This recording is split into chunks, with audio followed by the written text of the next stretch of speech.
Welcome back to AM Agenda. Peter Reith and Bruce Hawker are with me this morning on our panel. We have seen all week that despite the focus on the AWU slush fund affair, the government was very keen to point out that it is getting on with the job. We saw the government introducing legislation to the Parliament on the National Disability Insurance Scheme, also its Gonski education reforms, and late last night in the Senate we saw the government's watered-down pokies reforms also pass through the Parliament.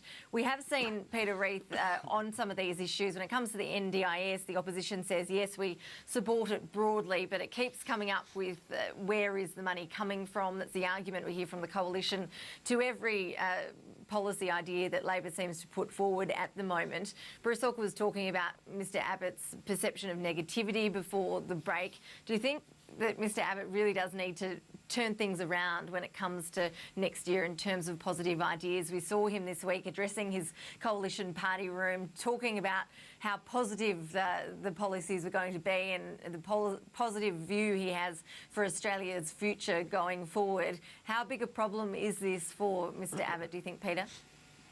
I don't think it's anything like some in the press are saying, and in fact I think it's quite unfair. I mean, he put out a book this week, for heaven's sakes. I mean, what else are you supposed to do? I mean, he's got a very clear policy on in a whole lot of areas and important areas, including dealing with some of those union, frauds that we've been, erupting in front of our very eyes.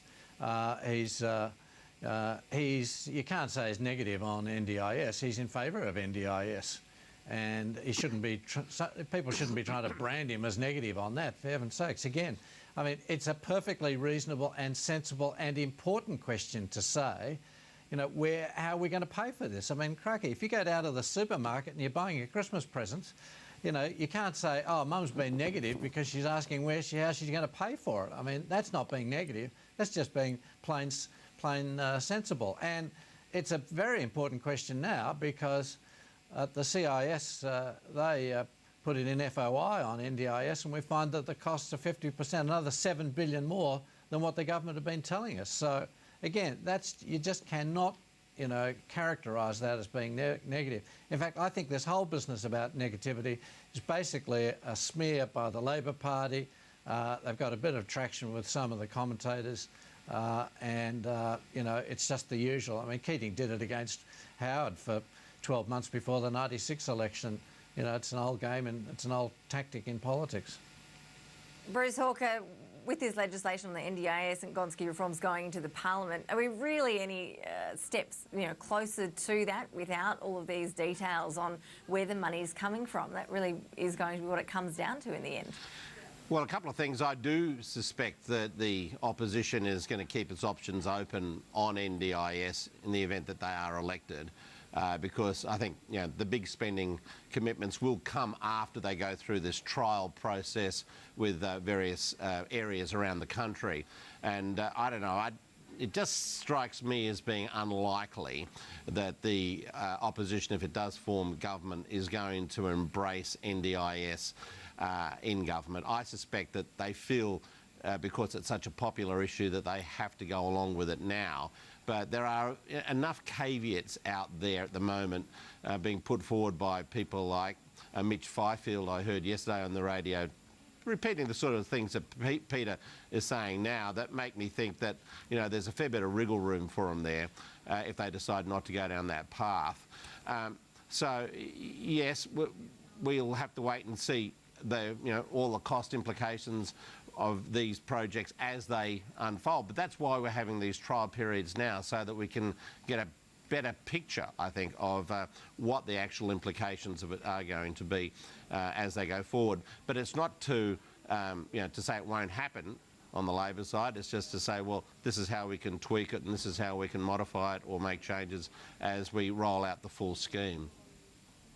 Just finally, and we're going to have to be brief because we are running out of time, our viewers can see on their screen, we've got that news alert there. We do have full coverage of the UN vote on Palestinian membership to the UN happening on our multi-view channel at the moment, and we'll keep you across that today. Bruce, how significant was it that the PM was rolled on this issue by her cabinet earlier in the week when she reversed her position and said Australia would be abstaining from that vote?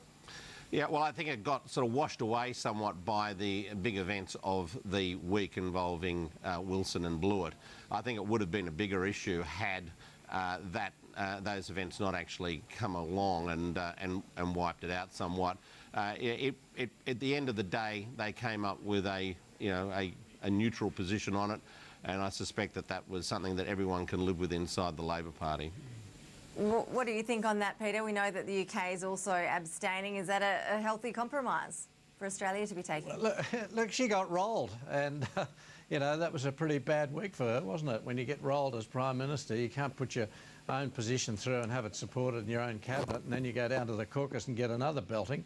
So, no, look, she's had a pretty bad week, whichever way you look at it, which is why, by the way, I do agree with Bruce saying they'll hang on as long as possible. I think she should go earlier if she can, but, as Bruce said, she's not a serious competitor for the next election as things stand today. And this is just another one. She can't even run her own cabinet. So, interesting reflection. Bruce is right, one thing. The AWU thing was the bigger issue probably, but it's still a very big issue when a Prime Minister gets rolled.